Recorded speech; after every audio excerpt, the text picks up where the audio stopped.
Assalamualaikum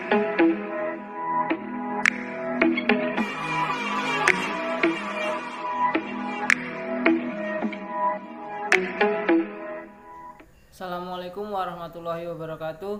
Perkenalkan, nama saya Rohmanuddin, NPM 1903031046 dari Prodi Akuntansi Syariah. Di video kali ini saya akan menjelaskan tentang jenis-jenis investasi. Investasi bisa menjadi cara untuk melindungi dan meningkatkan kekayaan. Ada beragam investasi dan dapat dipilih sesuai dengan tujuan investasi kita masing-masing. Dilihat dari jangka waktunya, investasi dapat dibagi menjadi dua kategori.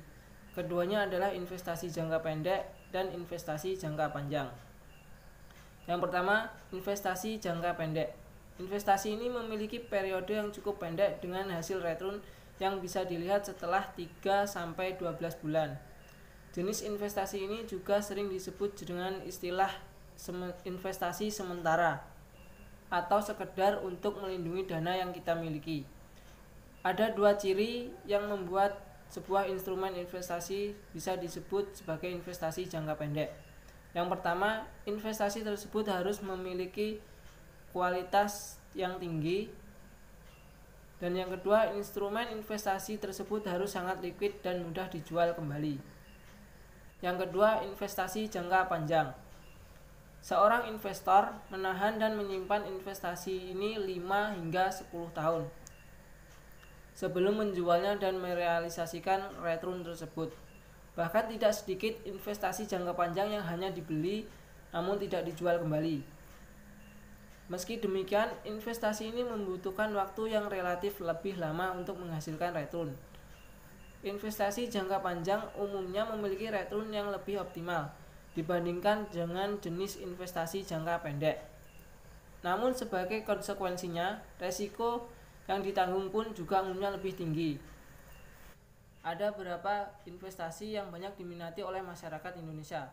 Yang pertama, deposito, yang kedua emas, yang ketiga properti, yang keempat saham, yang kelima reksadana, dan yang terakhir peer-to-peer lending. Oke, di sini saya akan membahas satu persatu perbedaan di antara 6 investasi tersebut. Yang pertama, deposito. Sebenarnya deposito ini mirip dengan tabungan. Resikonya yang cukup rendah membuat deposito kerap dipilih oleh investor pemula. Namun jika dibandingkan dengan tabungan, ada dua hal yang membedakannya, yakni tingkat bunga dan adanya waktu jatuh tempo.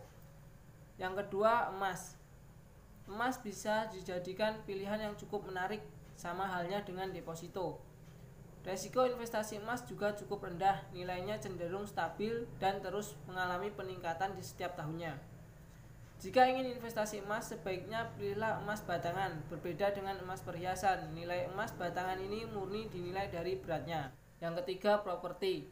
Investasi properti memiliki beberapa kesamaan dengan investasi emas. Ada benda fisik yang Anda beli di sini. Nilainya juga dipastikan terus-menerus mengalami peningkatan tanpa banyak fluktuasi. Selain itu, resikonya juga terbilang cukup rendah. Ada beberapa model investasi yang bisa digunakan. Cara yang paling sederhana adalah dengan membeli tanah, membangun properti di atasnya, dan menjual saat harga dinilai sudah cukup tinggi. Sedangkan untuk cara kedua, Anda bisa menyewakan properti untuk mendapatkan aliran pemasukan. Yang keempat, saham. Potensial namun berisiko cukup tinggi. Seperti itulah gambaran singkat mengenai investasi saham. Saham sebenarnya merupakan bukti kepemilikan sebuah perusahaan saat Anda membeli saham. Pada dasarnya Anda membeli sebagian kepemilikan atas perusahaan yang mengeluarkannya. Jadi, semakin banyak Anda membeli saham, maka semakin besar pula persentase kepemilikan perusahaan yang Anda dapatkan. Yang kelima, reksadana.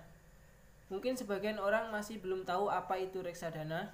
Secara sederhana, reksadana adalah sebuah instrumen investasi di mana dari beberapa investor dikumpulkan menjadi satu, kemudian diinvestasikan ke instrumen-instrumen investasi yang berada di pasar modal. Reksadana terbagi menjadi 5 jenis. Kelima jenis reksadana ini meliputi reksadana pasar uang, reksadana pendapatan tetap, reksadana saham, reksadana campuran, dan reksadana indeks. Kelima jenis reksadana tersebut memiliki potensi dan resiko yang berbeda-beda. Untuk resiko terendah ada reksadana pasar uang, sedangkan untuk potensi return terbesar dengan resiko yang cukup tinggi ada reksadana saham.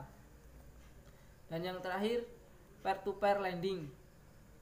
Jenis investasi peer-to-peer lending tergolong masih cukup baru di Indonesia. Meskipun baru, popularitasnya terus melejit seiring dengan kejelasan hukum dan kemudahan yang ditawarkannya. Hal ini bisa dilihat dari banyaknya perusahaan fintech lending yang menjelaskan model-model bisnis tersebut. Jumlah uang yang berputar dalam investasi peer-to-peer lending juga terus tumbuh. Dalam peer-to-peer lending, pada dasarnya kita meminjamkan sejumlah uang kepada pihak yang membutuhkan, baik itu individu maupun badan usaha. Sama seperti pinjaman dari bank, return jenis ini berasal dari bunga pinjaman yang terus disepakati oleh bersama. Return jenis ini berasal dari bunga pinjaman yang telah disepakati bersama. Demikian penjelasan singkat tentang investasi dari saya, semoga bermanfaat untuk menambah pengetahuan teman-teman tentang berbagai jenis investasi. Lebih dan kurangnya saya mohon maaf dan saya akhiri. Wassalamualaikum warahmatullahi wabarakatuh.